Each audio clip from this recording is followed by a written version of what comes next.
आज की आराधना में आप सबका यीशु मसीह के नाम में स्वागत करता हूँ। आज पेंटिकॉस्ट के बाद में का 17वां रविवार है। इस समय में हम लोग आराधना में जाएंगे। जब आप लोग अपने अपने घरों में हैं तो विनती करता हूँ कि हम लोग भी इस आराधना में जुड़ जाए ताकि घरों में रह के परमेश्वर की आराधना हम कर सके। इसीलिए हम आराधना को शुरुआत करते हैं। मैं हर समय यहोवा को धन्य कहा करूँगा, उसकी स्तुति निरंतर मेरे मुख से होती रहेगी। मैं यहोवा पर घमंड करूँगा, नम्र लोग यह सुनकर आनंदित होंगे। मेरे साथ यहोवा की बड़ाई करो और आओ हम मिलकर उसके नाम की स्तुति करें। आइए हम दुआ करेंगे। प्रभु, हम आपको धन्यवाद देते, स्तुति करते, महिमा करते, प्रशंसा करते, आपके नाम को ऊंचा उठाते हैं, जय जयकार करते हैं और आपकी स्तुति करते। प्रभु धन्यवाद देते प्रभु आपके सारे प्यार के लिए। आप हम सबको बहुत प्यार करते, इसलिए हम आपकी स्तुति करते। प्रभु धन्यवाद देते प्रभु, ये सुंदर समय आपने हमें फिर एक बार दिया है।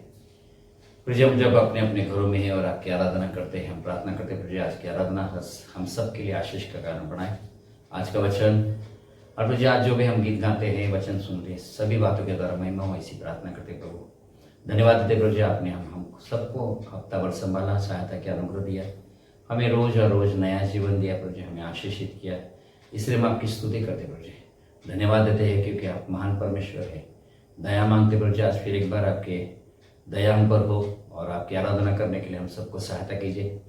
और प्रभु हमें वो मन दे कि ताकि हम आपकी महिमा और आपकी स्तुति और आराधना कर सके। इसलिए प्रभु सारा दर आपको देते हैं, सारा महिमा आपको देते हैं और प्रार्थना करते प्रभु पवित्र आत्मा को आमंत्रित करते हैं, आत्मा से और सच्चाई से आपकी आराधना करने के लिए हम सबको सहायता कीजिए। यीशु मसीह के नाम में मांगते सुनो ग्रहण पिता, आमीन। इस समय में हम लोग परमेश्वर की महिमा के लिए कुछ गीतों को गाएंगे। मैं हमारे चर्च के जवानों को विनती करूंगा कि वो हमारे लिए गीत गाए और उसकी स्तुति करें। सभी को प्रेज द लॉर्ड। आइए हम आज की आराधना की शुरुआत करें और कुछ गीतों गाकर आप परमेश्वर को धन्यवाद दें।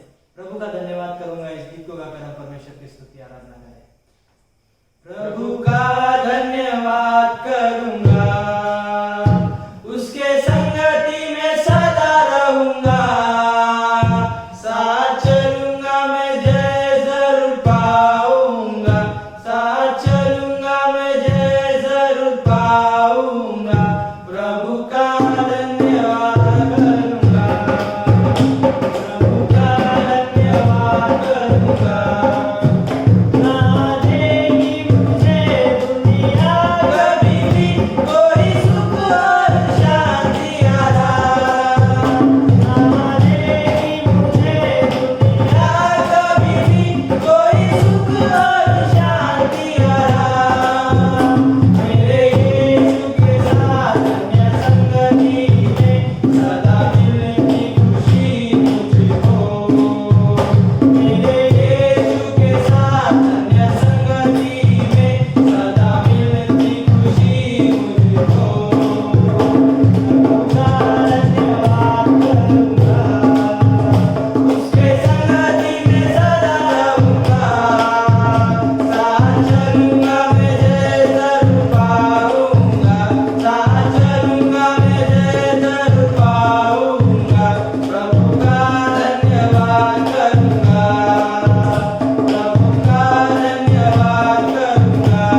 हम लोग परमेश्वर की महिमा के लिए परमेश्वर के वचनों को सुनेंगे। और पहला जो पाठ है, हम बारी बारी से भजन संहिता 126 को इस समय में हम पढ़ेंगे। सबको प्रेज द लॉर्ड। वचन भजन संहिता 126 1 से 6 तक। जब यहोवा सिय्योन से लौटने वालों को लौटा ले आया, तब हम स्वप्न देखने वालों से सो गए। तब हम आनंदित से हंसने और जय जयकार करने लगे। तब जाति जाति के बीच में कहा जाता था कि यहोवा ने उनके साथ बड़े बड़े काम किए हैं। यहोवा ने हमारे साथ बड़े बड़े काम किए हैं और इनसे हम आनंदित हैं। हे यहोवा, दाखिन के देश के नालों की नाई हमारे बांधों को लौटा ले आ। जो आंसू बहाते हुए होते हैं, वे जय जयकार करते हुए लौटाने पाएंगे। चाहे बोने वाले बीज लेकर रोता हुआ चला जाए, परंतु वो फिर लिए जय जयकार करता हुआ निश्चय लौट आएगा। दूसरा वचन, भजन संहिता 133। देखो, ये क्या ही बली और मनोहरा बात है कि भाई लोग आपस में मिले रहे। ये तो उस उत्तम तेल के समान है जो हारून के सिर पर डाला गया था और उसकी दाढ़ी पर बहकर उसके वस्त्र की चोर तक पहुंच गया। वहाँ हेर्मोन उस ओस के समान है जो सिय्योन के पहाड़ों पर गिरती है। यहोवा ने तो वही सदा के जीवन की आशीष ठहराई है। प्रभु इन वचनों पर आशीष दे, आमीन। इस समय में हम लोग पुराने नियम से पढ़ेंगे गिनतियों की किताब, उसका 11 अध्याय 16 से 29 वचनों को इस समय में सुनेंगे। गिनती की पुस्तक, उसका 11वां अध्याय 16वां वचन से 17वां वचन तक पढ़ेंगे। तब यहोवा ने मूसा से कहा, इस्राएलियों, प्राचीन में से मेरे लिए 70 पुरुष जिनको तू जानता है कि वे प्रजा के प्राचीन अगुवे हैं, इकट्ठा कर और उन्हें मिलाप वाले तंबू के पास ले आ, और वे तेरे साथ वही खड़े हो। तब मैं उतरकर वो तुझसे बात करूँगा, और जो आत्मा तुझमें है उसमें से कुछ लेकर उनमें डाल दूँगा, और वे तेरे साथ लोगों का बोझ उठाएंगे, जिससे कि तुझे अकेला ही उठाना ना पड़े। प्रभु इस वचनों पर आशीष दे। तो उसका 11वां अध्याय 24 से लेके 29 तक। तब मूसा ने बाहर जाकर सब लोगों को यहोवा की बातें सुनाई दी, और उसने प्रजा के प्राचीन में से 70 पुरुषों को भी इकट्ठा किया और उन्हें तंबू के चारों ओर खड़ा कर दिया। तब यहोवा बादल में से होकर उतरा और उससे बोला, और उस आत्मा में से जो मूसा पर था कुछ लेकर उन्हें 70 प्राचीन पर डाल दिया। और ऐसा हुआ कि जब आत्मा उनमें समाया, तब वे नबूवत करने लगे, पर बाद में उन्होंने फिर से कभी नबूवत नहीं की। परंतु 2 पुरुष छावनी में ही रह गए थे। उनमें से एक का नाम एदल था और दूसरे का नाम मेदक था। आत्मा उनमें भी समाया। ये तो उनमें से थे जिसके नाम लिखा लिए गए थे, परंतु वे तंबू के पास नहीं गए थे और वे छावनी में ही नबूवत करने लगे। तब एक जवान ने मूसा के पास दौड़कर उसे बताया, एदलता और मेदक छावनी में नबूवत कर रहे थे। तब नून के पुत्र ने जो युवावस्था में मूसा का सेवक था, मूसा से कहा, हे स्वामी, मूसा उन्हें रोक दे। पर मूसा ने उससे कहा, क्या तुझे मेरे कारण जलन होती है? अच्छा होता कि यहोवा की सारी प्रजा के लोग नबी। इस समय हम लोग पत्रियों से पढ़ेंगे और कुरिन्थियों की पहली पत्री उसका 3 अध्याय 1 से 8 वचनों को सुनेंगे। दूसरा शास्त्र पाठ, पहला कुरिन्थी 3 अध्याय 1 से 9।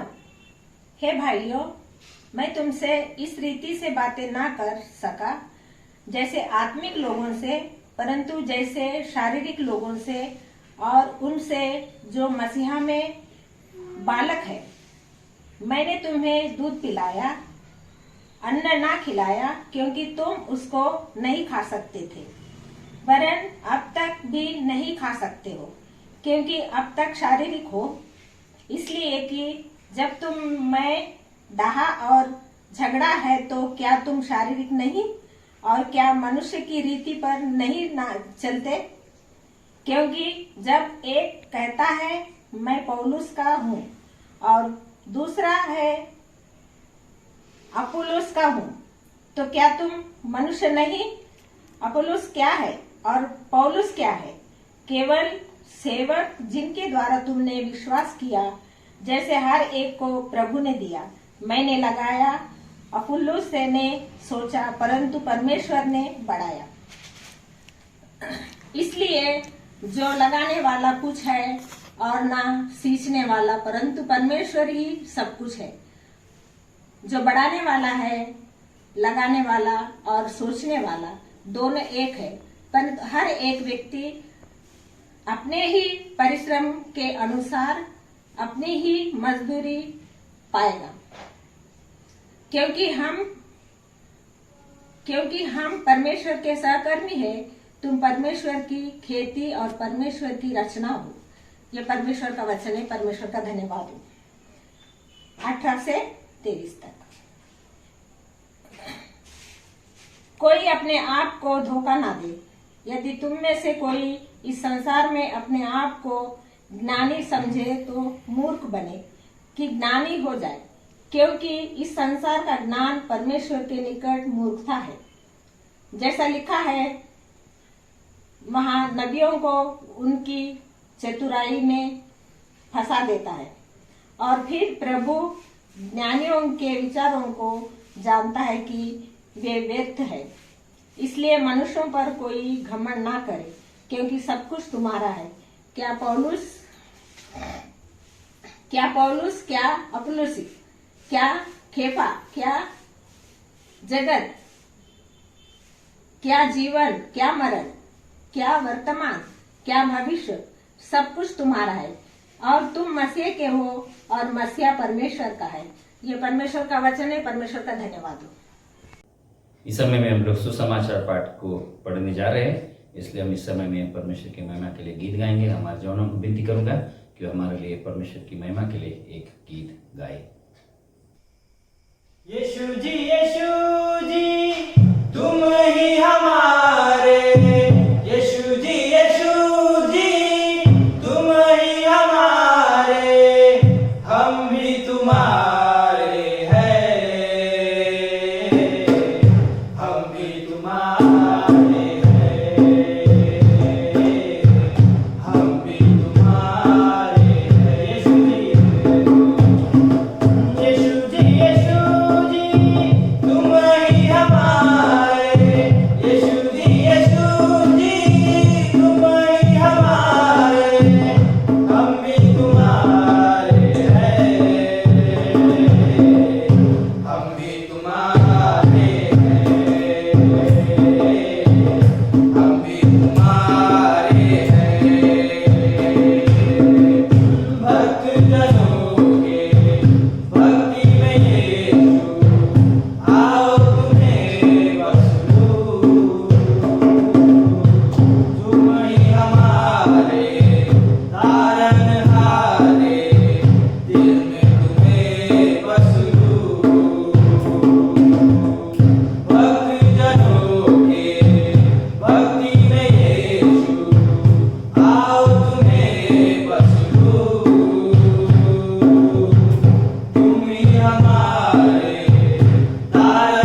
इस समय में हम लोग सुसमाचार पाठ को सुनेंगे। मरकुस रचित सुसमाचार उसका 9वां अध्याय 30 से 41 वचनों तक हम इस समय में सुनेंगे। मरकुस रचित सुसमाचार इसका 9वां अध्याय 30 से 41 तक। फिर वे वहां से चले और गलील में होकर जा रहे थे। वह नहीं चाहता था कि कोई जाने, क्योंकि वह अपने चेलों को उपदेश देता और उनसे कहता था, मनुष्य का पुत्र मनुष्य के हाथ में पकड़ा जाएगा और वे उसे मार डालेंगे और वह मरने के 3 दिन बाद जी उठेगा। पर यह बात उनकी समझ में नहीं आई और वे उससे पूछने से डरते थे। फिर वे कफरनहूम में आए और घर में आकर उसने उनसे पूछा, रास्ते में तुम किस बात पर विवाद कर रहे थे? वे चुप रहे, क्योंकि मार्ग में उन्होंने आपस में यह वाद विवाद किया था कि हम में से बड़ा कौन। तब उसने बैठकर 12 को बुलाया और उनसे कहा, यदि कोई बड़ा होना चाहे तो सबसे छोटा और सबका सेवक बने। और उसने एक बालक को लेकर उनके बीच में खड़ा किया और उसे गोद में लेकर उनसे कहा, जो कोई मेरे नाम से ऐसे बालकों में से किसी एक को भी ग्रहण करता है वह मुझे ग्रहण करता है, और जो कोई मुझे ग्रहण करता है वह मुझे नहीं वरन मेरे भेजने वाले को ग्रहण करता है। तब यूहन्ना ने उससे कहा, हे गुरु, हमने एक मनुष्य को तेरे नाम से दुष्ट आत्मा को निकालते देखा और हम उसे मना करने लगे, क्योंकि वह हमारे पीछे नहीं हो लेता था। यीशु ने कहा, उसको मत मना करो, क्योंकि ऐसा कोई नहीं जो मेरे नाम से सामर्थ का काम करे और जल्दी से मुझे बुरा कह सके, क्योंकि जो हमारे विरोध में नहीं वह हमारी ओर है। जो कोई एक कटोरा पानी तुम्हें इसलिए पिलाए कि तुम मसीह के हो, तो मैं तुमसे सच कहता हूँ कि वह अपना प्रतिफल किसी रीति से न खोएगा। ये परमेश्वर का वचन है। परमेश्वर के वचनों की ओर हम लोग इस समय में जाएंगे और आइए हम दुआ करें। तुझे हम आपको धन्यवाद देते और आपकी स्तुति करते हैं, क्योंकि आप हमसे हमेशा बात करते हो। धन्यवाद देते प्रभु जी आज के वचनों के लिए, जो पाठ हम सब ने पढ़े हैं प्रभु जी, इसलिए हम आपकी स्तुति करते, प्रार्थना करते प्रभु जी, आज के वचनों के द्वारा हमसे बात कीजिए। आज का वचन हम सबके लिए आशीष का कारण हो। और प्रभु जी हम प्रार्थना करते हैं कि हम सबको उसके द्वारा हमारी आत्मिक उन्नति होने दे, ताकि हम आपके और करीब आ सके। यीशु के नाम से मांगते सुनो पिता, आमीन। जो पाठ हमने पढ़े हैं उन पाठों में से जो आज का विषय है, हमारा जो रोजमर्रा का जिंदगी है, उसमें क्रूस हमारे लिए मार्गदर्शक है, यानी lesson of the cross for the daily life. हम लोग साधारणतः क्रूस को एक ऐसी घटना सोचते हैं कि वो एक घटना है, वो पास्ट में हुई एक घटना है, और उस घटना के रूप में उसको हम लोग देखते हैं। यह एक जो घटना है ऐसा हम सोचते हैं, लेकिन वो घटना नहीं है। लेकिन हमारी रोजमर्रा के जीवन के लिए वो एक अद्भुत, उसका एक अद्भुत अर्थ है, वो एक हमारे लिए अद्भुत काम है प्रभु का। आज हम ये देखेंगे कि जब हम क्रूस लेके हमारे जीवन को जीते हैं, क्योंकि हमको रोज क्रूस को उठाना है और उसके पीछे पीछे चलना है।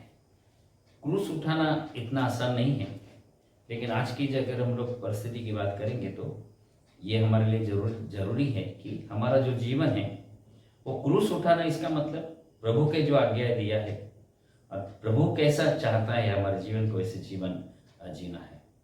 आज अगर हमारे समाज की हम बात करेंगे, हमारा जो मसीह समाज है, उस समाज में हम लोग ये बात को देखते हैं कि ऊंच नीच भेदभाव हमें अभी भी दिखाई देता है।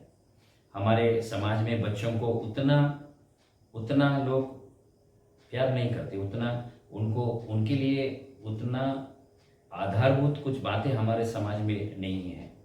आज भी चर्च में ये हो रहा है, और जो मसीह ईश्वर परिविज्ञान है, थियोलॉजी है, वो सारे बड़े लोगों को ध्यान में रखकर लिखी गई है। लेकिन बच्चों के बारे में हमको इसके बारे में सोचना पड़ेगा। जो बच्चे हैं उनके बच्चों के जीवन के बारे में हमने चर्च में उतना बातें हमने सोचे नहीं, लेकिन प्रभु चाहता है कि हम इन बातों को सोचे। परमेश्वर ने हमें अपने स्वरूप में बनाया। हम लोग ऐसा हमेशा सोचते कि सिर्फ हमको ही बनाया, हम ऐसा सोचते नहीं कि बच्चों को भी परमेश्वर ने उसके स्वरूप में बनाया। इसलिए आज की जो आराधना है, वो जो सारे बड़े लोग हैं, अडल्ट लोग हैं, उनको ध्यान में रखकर ही हमारी आराधना होती है। यीशु मसीह के जीवन में हम बच्चों के स्थान को देखते हैं, यानी यीशु मसीह ने बच्चों का जो स्थान है वो मुकर्रर किया है। वो प्रभु चाहता है कि बच्चों को भी समाज में, कलीसिया में स्थान मिले। मरकुस यहाँ पर इस बातों को लिखता है। वो कहता है कि जो पहला है वो अंतिम होगा और जो अंतिम है वो पहला हो जाएगा। और अधिकार के लिए चेलों के विषय में जो संघर्ष है उस संघर्ष को हम देखते हैं। सबको लगता है कि हम हमेशा हम बड़े हैं, हम बड़े पोस्ट में हैं तो हम बड़े हैं, लेकिन चेलों की अगर हम बात करेंगे तो वहाँ भी वही बात को देखते हैं कि चेले यही बात को सोच रहे थे कि मैं बड़ा हूँ, वो कहता है मैं बड़ा हूँ, लेकिन प्रभु ये नहीं चाहता। प्रभु कहता है कि जो बड़ा बनना चाहता है वो सेवक बने, ऐसा हम वहाँ पर देखते हैं। और मरकुस इस बात को यहाँ पर लिखता है, और मरकुस ने ये सारी बातों को लिखा है। इसलिए हम लोग अगर 35 वचनों को पढ़ते हैं, जो पाठ हमने पढ़ा है मरकुस रचित सुसमाचार उसका 9वां अध्याय, तो उसमें अगर हम 35 वचन को पढ़ते हैं, तब उसने बैठकर 12 को बुलाया और उनसे कहा, यदि कोई बड़ा होना चाहे तो सबसे छोटा और सबका सेवक बने। ये प्रभु चाहता है। प्रभु का जो सिस्टम है वो सिस्टम उल्टा सिस्टम है, यानी जो गिनती है वो उल्टी गिनती हम यहाँ पर देखते हैं। और ये अच्छी बात समाज के लिए नहीं होती। समाज हमेशा दूसरों को निर्बल समझता है, अपना दास समझता है या अपने नौकर समझता है। वो जो बात है वो नहीं होना चाहिए। परमेश्वर के दृष्टिकोण से सभी जो लोग हैं वो एक जैसे हैं, चाहे वो पास्टर रहे, चाहे वो चर्च में सेवा करने वाले सेवक रहे, परमेश्वर के दृष्टिकोण से सभी एक जैसे होते हैं। इसलिए हम उनका भी आदर करना हमें सीखना पड़ेगा। इसलिए ये वहाँ पर कहा कि यदि कोई बड़ा होना चाहता है तो वह सबसे छोटा और सबसे सेवक बने। चर्च का अगर हम बात करेंगे तो जो परमेश्वर ने जिनको चर्च में एज अ कमेटी चुना है या जैसे लोग परमेश्वर की सेवा के लिए चुने हैं, वो लोग सेवक के जैसा सेवा करना चाहिए। लेकिन आज हम ये बात को देखते हैं कि कुछ बातें हमारे जीवन में मिसिंग है, क्योंकि जब क्रूस उठाते हैं तो हमको ये सारी बातों के बारे में सोचना पड़ेगा। हम अपने घरों में जब अपने काम करने वाले जो भाई है, काम करने वाले जो नौकर हैं, उनके प्रति हमारा व्यवहार अच्छा नहीं है, और प्रभु चाहता है कि हमारा जो व्यवहार है वो उनके साथ अच्छा रहे, क्योंकि ये प्रभु का इच्छा है। प्रभु ने कभी भेदभाव नहीं किया, बड़ा ऊंच नीच ये सारी बातें भेदभाव नहीं किया। इसीलिए जो चेला बनना चाहता है उसे क्रूस उठाना पड़ेगा। क्रूस उठाना ये हमारा काम है, और क्रूस उठाना इसका मतलब उसके पीछे चलना, उसकी आज्ञाओं का पालन करना। फिर यहाँ पर ये सवाल पैदा होता है कि क्रूस उठा के उसके पीछे चलना, इसका अर्थ क्या होगा, उसका क्या अर्थ है, उसको आज देखने की कोशिश करें। 2 बातों को बताऊंगा और उसमें हम ये बात को देख सकते हैं कि पहली जो बात है वो क्रूस उठाना यानी पहला है वो आखिरी, और आखिरी वाला पहला होगा। यीशु मसीह का शिक्षा और दुनिया की शिक्षा, इसमें यही बहुत फर्क है। समाज में अगर हम लोग समाज की बात करेंगे, और जब यीशु मसीह इस दुनिया में आया तब की अगर हम बात करेंगे तो तब भी ऐसा ही परिस्थिति था। तब वैसे ही था कि जो बड़ा लोग था वो लोग जो छोटे लोग थे उनके ऊपर अन्याय करते थे, उनके साथ अच्छा बर्ताव नहीं करते थे। इसीलिए हम ये बात को देखते कि यीशु मसीह का जो शिक्षा है वो शिक्षा स्वर्ग के राज्य की शिक्षा उसने यहाँ पर दी है। स्वर्ग के राज्य का अगर हम बात करेंगे तो वैसी शिक्षा उसने यहाँ पर दी है। कभी कभी हम लोगों को ऐसा लगता है कि हम ही अच्छे हैं, हम उद्धार पाए हुए हैं, बाकी के उद्धार नहीं पाए, उनके बारे में हम लोग सोचते नहीं। और हमारा जो गरीबों के प्रति आस्था होना, जो लोग पिछड़े हैं, जो लोग दबे हुए हैं, उनके प्रति हमारी आस्था होना चाहिए। यहाँ पर यीशु मसीह ने ये बात को वहाँ पर सिखाने की कोशिश की चेलों को। चेले वहाँ पर ये डिस्कस कर रहे थे कि सबसे बड़ा कौन है, और सबसे बड़ा कौन है इसके बारे में वो लोग सोचते हैं।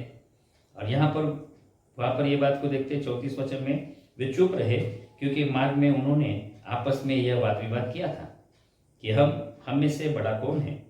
तब उसने बैठकर 12 को बुलाया और उनसे कहा, यदि कोई बड़ा बनना चाहे तो सबसे छोटा और सबका सेवक होना चाहिए। और उसने एक बालक को लेकर उनके बीच में खड़ा किया और उसे गोद में लेकर उनसे कहा, जो कोई मेरे नाम से एक बालक में से किसी एक को भी ग्रहण करता है वह मुझे ग्रहण करता है, और जो कोई मुझे ग्रहण करता है वो मुझे नहीं परंतु भेजने वाले को ग्रहण करता है। यहाँ पर इन बात को देखते हैं कि ये शिक्षा है। परमेश्वर की शिक्षा। इसीलिए भारत देश में जब मिशनरी लोग आए, उन लोगों ने हॉस्टल शुरू किए, उन लोगों ने बच्चों के लिए बहुत बड़ा काम किया। उन्होंने स्कूल शुरू किए, हॉस्पिटल शुरू किए, लेकिन बच्चों के लिए उन्होंने बहुत सारा काम किया। आज अगर हम लोग हमारा संस्था की बात करेंगे तो क्योंकि हम लोग हमेशा दूसरों पर निर्भर करते हैं, हम लोग बच्चों को नज़दीक नहीं करते, करीब नहीं करते। आज भी बहुत सारे बच्चे हैं वो अनाथ है, बच्चों को मदद की ज़रूरत है, लेकिन हम लोग उनके लिए ना प्रार्थना करते ना ये सब काम हम लोग करते हैं। लेकिन प्रभु चाहता है कि हम ऐसा काम करें। यीशु के समय में परिस्थिति था, आज वैसी सामाजिक परिस्थिति हमको भी दिखाई देती, लेकिन यीशु मसीह की जो गिनती है और दुनिया की गिनती, उसमें बहुत फर्क हमको दिखाई देता है। सामाजिक परिस्थिति हम लोग हमेशा ऊपर से नीचे तक गिनती करते हैं, पहले बड़ा राजा और उसके बाद में नीचे वाले सारे लोग, लेकिन यीशु मसीह की गिनती नीचे से होती है। जो दबे हुए लोग हैं, जो गरीब है, जो तकलीफ में है, जो छोटे हैं, उनके लिए प्रभु यीशु मसीह का बहुत प्यार था। और अगर हम भारत की बात करेंगे तो हमको ये क्लास सिस्टम और कास्ट सिस्टम, ये दोनों हमें दिखाई देता है।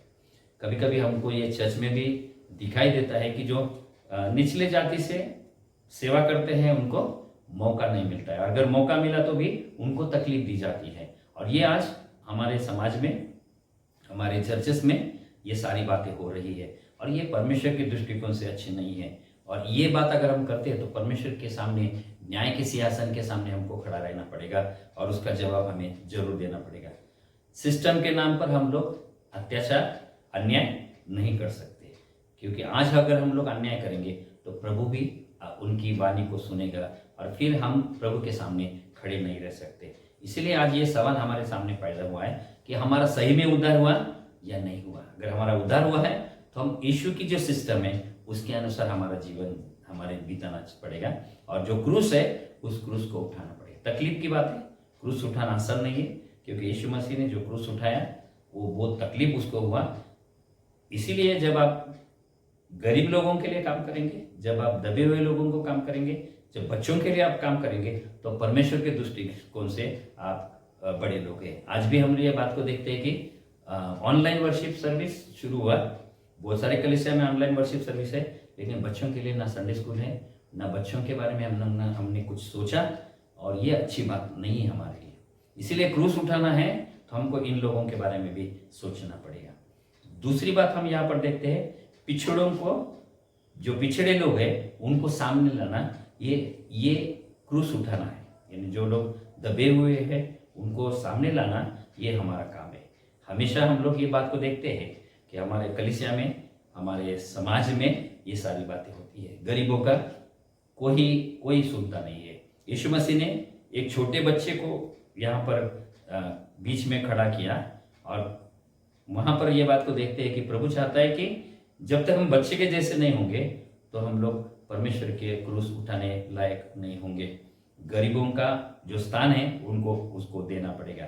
इसीलिए मैंने कहा कि घरों में जो नौकर हैं उनके साथ हमारा जो व्यवहार है, बर्ताव है, वो अच्छा नहीं है। आज भी हम चर्चेस में भी ये बात को देख सकते हैं। इसीलिए अधिकार मिला तो उस अधिकार का गलत इस्तेमाल हमें नहीं करना चाहिए। हम सबको रिस्पेक्ट करना हमको सीखना पड़ेगा, क्योंकि प्रभु चाहता है कि हम ये सारी बातें सीखें, क्योंकि सीखेंगे नहीं तो परमेश्वर की मार हम पर जरूर पड़ेगी। इसलिए आज समाज में जो दबे हुए लोग हैं, गरीब है, पिछड़े हैं, उन्हें सामने लाने की जिम्मेदारी है प्रभु ने हमें दी है। उनको प्यार करना हमको सीखना पड़ेगा।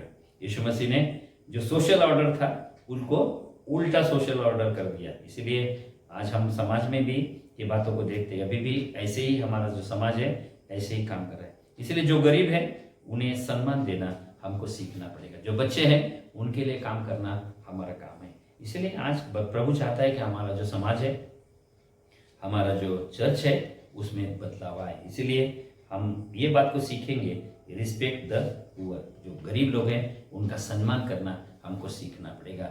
फिर परमेश्वर आपको आशीषित करेगा। इसीलिए यीशु मसीह का जो सेवा था, यीशु मसीह का सेवा को अगर आप देखेंगे तो उसके पीछे इतने लोग इसलिए थे क्योंकि वो गरीबों के लिए उसने अपनी सेवा बहाल की। गरीबों का वो उसके साथ खड़ा रहा, उनको रोटी खिलाई, उनका ख्याल रखा, उनको चंगाई दिया, उनको आशीषित किया। और हम ये बात को देखते हैं कि जितने चेले लोगों को यीशु मसीह ने चुना वो सारे साधारण लोग थे। मच्छी पकड़ने वाले सिंपल लोग थे, साधारण लोग थे, और प्रभु चाहता है कि इनको हम लोग मौका दे, उनको सामने लाएं। और प्रभु चाहता है कि हम जब क्रूस उठाते हैं तो उसका ये अर्थ है कि हम गरीबों के लिए काम करें। परमेश्वर करे और आज के वचनों के द्वारा हम सबको आशीषित करे। आमीन।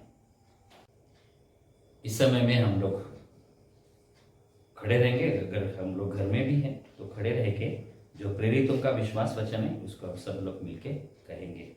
मैं सर्वशक्तिमान पिता, स्वर्ग और पृथ्वी के सृष्टिकर्ता परमेश्वर पर विश्वास करता हूँ। मैं उसके इकलौते पुत्र हमारे प्रभु यीशु मसीह पर विश्वास करता हूँ। वो पवित्र आत्मा के सामर्थ्य से घर में आए और कुमारी मरियम से जन्मे। उन्होंने पंतुस पिलातुस के शासन में दुख भोगा।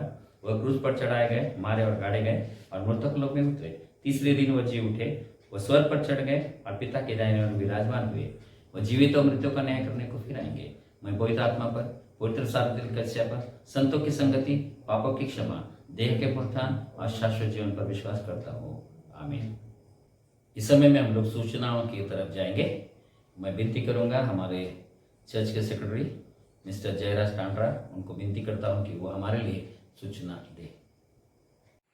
सभी को प्रेज द लॉर्ड। सबसे पहले मैं परमेश्वर को धन्यवाद देना चाहता हूँ आज की सुंदर से दिन के लिए जो कि परमेश्वर ने हम सबों के जीवन में दिखाया है। आज की जो सूचना है वो इस प्रकार से है। हर रविवार हमारी जो ऑनलाइन आराधना है वो सुबह 11 बजे शुरू होती है, जिसका यूट्यूब लिंक हम लोग हमारे चर्च के ऑफिशियल व्हाट्सएप ग्रुप में शेयर करते हैं। आप उस लिंक पे क्लिक करके इस आराधना में आप सहभागी हो सकते हैं। सुबह 11 बजे यदि आपको समय नहीं मिलता है तो जब कभी आपको समय मिलता है तो उस समय आप इस लिंक पर जाकर क्लिक करके इस ऑनलाइन आराधना में आप सहभागी हो सकते हैं। और इस ऑनलाइन आराधना में आप में से कोई भी अगर बाइबल रीडिंग करना चाहता हो या फिर प्रार्थना करना चाहते हो या फिर कोई स्पेशल सॉन्ग यदि आप में से कोई देना चाहते हो तो कृपया हमें सूचित करें। आपको इस बाइबल रीडिंग या फिर प्रार्थना या फिर स्पेशल सॉन्ग के लिए आपको मौका दिया जाएगा। पास्टेट कमेटी की मीटिंग दिनांक 12 सितंबर 2021 को संपन्न हुई और इस मीटिंग में चर्च डेवलपमेंट से रिलेटेड कुछ निर्णय लिए गए हैं, वो सभी मैं आपकी जानकारी के लिए बताना चाहता हूँ। चर्च का जो वाइट वॉशिंग है अंदर से और बाहर से उसको पूरा करने का निर्णय लिया गया है और ये जो कार्य है ये पुटिंग के साथ में किया जा रहा है।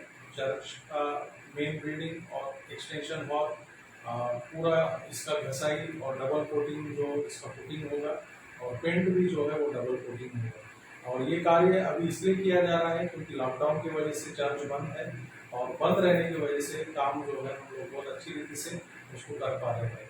रविवार की आराधना शुरू होने के बाद में शायद इतनी आसानी से ये काम हमारा नहीं हो पाएगा, इस वजह से ये निर्णय लिया गया है। और उसी तरह से दूसरा जो कार्य है, चर्च के अंदर के जो डोर है, जो हमारे दरवाजे हैं सफ़ेद कलर के, उसमें जो कांच जो लगे हुए हैं वो काफ़ी खराब हो चुके हैं, उनको रिप्लेस करने का भी निर्णय लिया गया है और आने वाले दिनों में उस कार्य को भी पूरा किया जाएगा। और तीसरा जो कार्य है वो चर्च के अंदर में जो हमारे खिड़कियाँ हैं, जो विंडोज़ हैं, वो काफ़ी जाम होने की वजह से कुछ खिड़कियाँ जो है बंद नहीं हो रही है और उस वजह से डस्ट हमारे चर्च में ज़्यादा आ रहा है, इस वजह से चर्च की दीवारें जो है खराब हो रही है। तो इसके लिए चर्च में हमने दोनों साइड में जो खिड़कियाँ हैं उन पर पर्दे लगाने का निर्णय लिया है, कर्टन्स लगाने का निर्णय लिया है। तो ये कार्य भी आने वाले दिनों में पूरा किया जाएगा। इन सभी कार्यों के लिए कृपया आप सभी से मैं गुजारिश करता हूँ कि इन सभी कार्यों के लिए आपको प्रार्थना में याद रखें। और साथ ही साथ चर्च के अंदर में टाइल्स लगाने का हम लोग प्लानिंग कर रहे हैं, उसके लिए भी हम लोग प्रयासरत हैं क्योंकि चर्च बंद होने की वजह से ये जो कार्य है बड़ा कार्य है और इसके लिए समय लगेगा। सो इस वजह से टाइल्स का कार्य भी पूरा करने की हम लोग कोशिश कर रहे हैं और मुझे बताते हुए खुशी हो रही है कि ऑलरेडी कुछ लोगों ने इस कार्य के लिए डोनेशंस दिया है और इस कार्य का जो बजट है वो काफ़ी बड़ा है।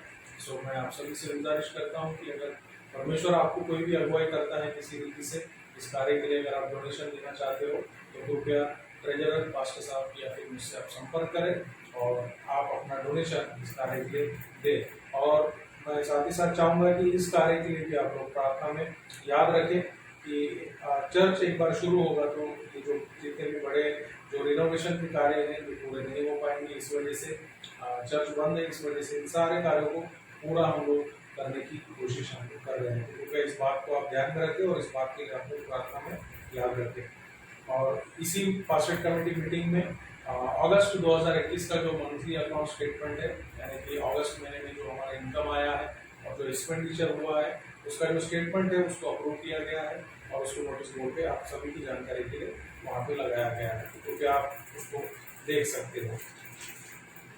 हमारे कलीसिया में कुछ लोग बीमार हैं, मैं आप सभी से गुजारिश करता हूँ कि इन लोगों के लिए आप कृपया प्रार्थना में याद रखें। Mr Petrus Kalwal, Mr Swamidas Tandra, Mrs Kamala Tandra, Mrs Kala Madar, Mrs Rosy Madar, Mr Yohan Madar, Mrs Shaila Kalwal, Mrs Shyamala Chennur, Mrs Pushpa Atkul, Mrs Sunita Yesuratnam Tandra, Mrs Meena Patil, Mr D K. Sundar Rao, Mr Lazarus Mantri, Mrs and Mr Sundar Rao Baigan, Mrs and Mr Samuel Tandra, Miss Sharon Mitta और मिसेस सुवार्था राठौर, ये सभी हमारे कलीसिया के जो सदस्य हैं ये लोग बीमार हैं, तो उनकी चंगाई के लिए आप लोग अपने पारिवारिक और व्यक्तिगत प्रार्थना में याद रखें।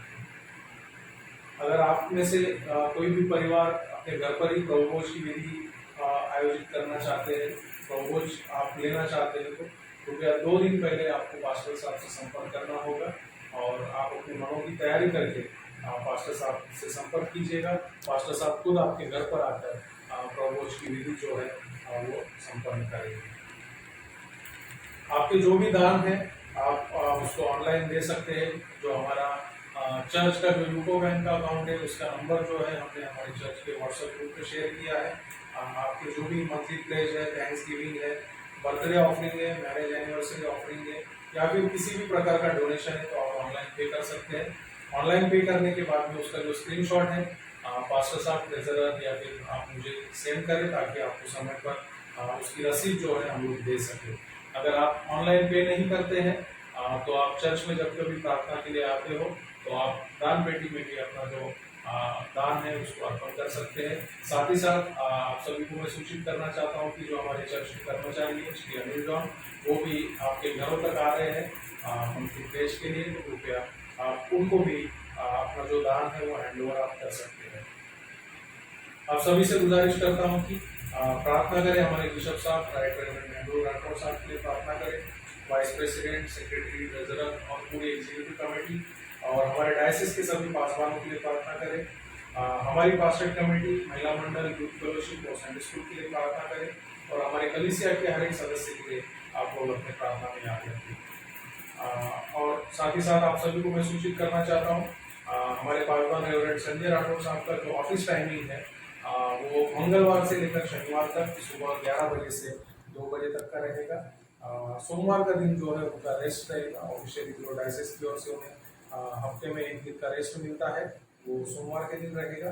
मंगलवार से लेकर शनिवार तक उनका जो ऑफिस टाइमिंग है सुबह 11 से दोपहर 2 बजे तक रहेगा। और आप में से किसी को भी अगर कुछ भी ऑफिशियल काम यदि है तो इस ऑफिस टाइमिंग पे ही आपको आकर उनसे संपर्क करना होगा, तो कृपया इस बात का आप लोग ध्यान रखें। सो आज की जो सूचना है वो इस प्रकार से है और फिर एक बार आप सभी से गुजारिश करता हूँ कि जो चर्च में रिनोवेशन का जो कार्य चल रहा है उसके लिए प्रार्थना करें और साथ ही साथ आने वाले दिनों में रविवार की आराधना वापस से चर्च में शुरू हो सके, इस बात के लिए भी आप लोग अपनी प्रार्थना में याद रखिएगा। फिर एक बार परमेश्वर को धन्यवाद देता हूँ और आप सभी के लिए प्रार्थना करता हूँ कि आप सभी लोग अपने घरों में रहिए, सुरक्षित रहिए, स्वस्थ रहिए। इन्हीं कामनाओं के साथ आज की सूचनाओं को मैं समाप्त करता हूँ। Thank you. इस समय में हम लोग मध्यस्थी की प्रार्थना कर जाएंगे और मैं विनती करूंगा कि जिनको ये प्रार्थना दी गई है वो प्रार्थना में हमें लीड करें। प्रेज द लॉर्ड सभी को। आइए हम प्रार्थना करें। हम समस्त मानव जाति के लिए प्रार्थना करें और अपनी प्रार्थनाओं को प्रभु यीशु मसीह के निरंतर निवेदन के साथ अर्पण करें। हे पिता, हम प्रार्थना करते हैं कि समस्त संसार में न्याय और शांति स्थापित हो और प्रत्येक व्यक्ति भरपूर जीवन प्राप्त करे। हे दयावान प्रभु, हमारी प्रार्थना सुनिए। उन सब लोगों के लिए जो इस गांव नगर में रहते हैं, उन सब बातों को दूर करने के लिए जिनसे आपसी फूट और झगड़े होते हैं और हमारे देश में सच्ची एकता की बढ़ती के लिए, हे दयावान प्रभु, हमारी प्रार्थना सुनिए। उन सब लोगों के लिए जो कृषि, उद्योग अथवा व्यापार में लगे हुए हैं, सब मजदूरों और कारीगरों के लिए और उन सब के लिए जो हमारे देश की रक्षा करते हैं। हे दयावान प्रभु, हमारी प्रार्थना सुनिए। अध्यापकों और छात्रों, वैज्ञानिकों, लेखकों और कलाकारों को और उन सब व्यक्तियों के लिए जो अन्य लोगों के विचारों और भावनाओं को प्रकट करते हैं। हे दयावान प्रभु, हमारी प्रार्थना सुनिए। उन सब लोगों के लिए जो दुखी है, बेरोजगार है, भूखे प्यासे है, दरिद्र और दलित है, बीमार और मरणासन्न है, और उन सब व्यक्तियों के लिए जो ऐसे लोगों की सेवा और सहायता करते हैं। हे दयावान प्रभु, हमारी प्रार्थना सुनिए। हमारे तथा अन्य देशों के सब शासकों के लिए, विशेषकर हमारे राष्ट्रपति, प्रधानमंत्री और इस राज्य के राज्यपाल और मुख्यमंत्री और उनके लिए भी जो लोगों पर किसी प्रकार का अधिकार रखते हैं। हे दयावान प्रभु, हमारी प्रार्थना सुनिए। संपूर्ण मसीह समाज की एकता और मेल मिलाप के लिए और समस्त संसार में उनकी गवाही और सेवा कार्य के लिए, हे दयावान प्रभु, हमारी प्रार्थना सुनिए। भारत में आपकी समस्त कलीसिया के लिए, उसकी परिषदों तथा अगुओं, विशेषकर हमारे प्रमुख धर्माचार्य, दक्षिण भारत की कलीसिया के प्रमुख धर्माचार्य और मार्थोमा कलीसिया के मेट्रोपॉलिटन, हमारे धर्माचार्य, हमारे पुरोहित और आपकी कलीसिया के सब अन्य धर्म सेवकों के लिए कि वे सच्चाई और लगन से आपकी सेवा करें। हे दयावान प्रभु, हमारी प्रार्थना सुनिए। यह वर दे कि आपके उन सब भक्तों के साथ जिन्होंने अपने जीवन में सच्चाई से आपकी सेवा की है, हम भी आपके राज्य के शाश्वत आनंद में सहभागी हो सके। हे दयावान प्रभु, हमारी प्रार्थना सुनिए। हे स्वर्गीय पिता, अपने राज्य को शीघ्र प्रकट कीजिए और हमारी उन प्रार्थनाओं को सुनिए। हम आपके पुत्र, अपने प्रभु और उद्धारकर्ता यीशु मसीह के नाम से मांगते हैं, आमीन। इस समय में हम लोग जब अपने अपने घरों में हैं तो हम लोग एक गीत को सुनेंगे और गीत गाते समय अपना जो भी दान है वो आप दान अपने एक डब्बे में या किसी थैली में डाल सकते हैं। जब भी हम लोग आपके घर आएंगे तो आप हम उस दान को आप हमको दे सकते हैं या चर्च में डाल सकते हैं। तो इस समय मैं विनती करूंगा कि जो हमारे बच्चे हैं, जवान बच्चे हैं, वो गीत गाएं और परमेश्वर की महिमा करें। उस समय में हम लोग दान देंगे। आराधना हो आराधना, खुदावन यीशु की आराधना। आराधना हो आराधना, खुदावन यीशु की आराधना। मुक्तिदाता की आराधना, शांतिदाता की आराधना। मुक्तिदाता की आराधना, शांति दाता की आराधना। आराधना हो आराधना, खुदावन यीशु की आराधना। आराधना हो आराधना, खुदावन यीशु की आराधना। मेरे मसीहा की आराधना, जीवनदाता की आराधना।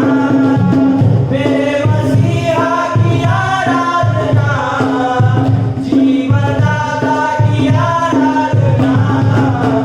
आराधना हो आराधना, खुदावन यीशु की आराधना। आराधना हो आराधना, खुदावन यीशु की आराधना। खुदावन यीशु की आराधना, खुदावन यीशु की आराधना। Hallelujah, hallelujah. इस समय में हम लोग दुआ में जाएंगे। प्रभु जी, हम आपको धन्यवाद देते हैं, आपकी स्तुति करते हैं, आपकी महिमा करते हैं। प्रभु धन्यवाद देते हैं क्योंकि प्रभु जी आपने हम सबको आशीषित किया है। आपके सारे आशीषों के लिए धन्यवाद देते। रोज खाना देते, रोज ख्याल रखते, हमारी जरूरतों को पूरा किया, हमें आशीषित किया, तंदुरुस्त रखा, चंगाई में रखा। अब जब हम आपको धन्यवाद देते हैं और प्रभु जी जब हम दान देते हैं प्रभु, तो आपका हमारे प्रति जो प्यार है उसके बदले में प्रभु जी हम आपको कुछ नहीं दे सकते, लेकिन जो भी कुछ हम दिए हैं प्रभु, धन्यवाद देता हूँ प्रभु जी उन सभी लोगों के लिए जिन्होंने अपने घरों में इस दान को दिया है। वो सारे दान को आप आशीषित कीजिए तुझे हम प्रार्थना करते हैं, हर एक को आप आशीष दीजिए प्रभु जी। तुझे हम प्रार्थना करते हैं कलीसिया के लिए, कलीसिया के सभी लोगों के लिए, सभी परिवारों के लिए प्रभु। हर परिवार पर आपका नाम रखिए, हर परिवार को आप आशीषित कीजिए, हर परिवार के साथ रहिए प्रभु जी। प्रार्थना करते हैं हमारे जवान बच्चों के लिए, आप उनके साथ रहिए प्रभु जी। जो पढ़ाई करते हैं उनके पढ़ाई में उन्हें सहायता कीजिए। जो प्रभु जी सर्विस करते हैं, काम करते हैं, उनको आप आशीषित कीजिए। जो लोग अपनी शादी के लिए तैयारी कर रहे हैं उनको भी आप अनुग्रह दीजिए प्रभु जी। प्रार्थना करते प्रभु जी हमारे जो लोग हैं, जो हमारे कलीसिया के मेंबर हैं प्रभु जी, अपना काम करते हैं, जाते आते हैं प्रभु जी, उनको संभालिए, उनको बुराई से बचाए रखें, उनको प्रभु जी आप आशीषित कीजिए, उनकी जरूरतों को पूरा कीजिए। जब काम करने के लिए बुद्धि ज्ञान अनुग्रह और सहायता कीजिए प्रभु जी।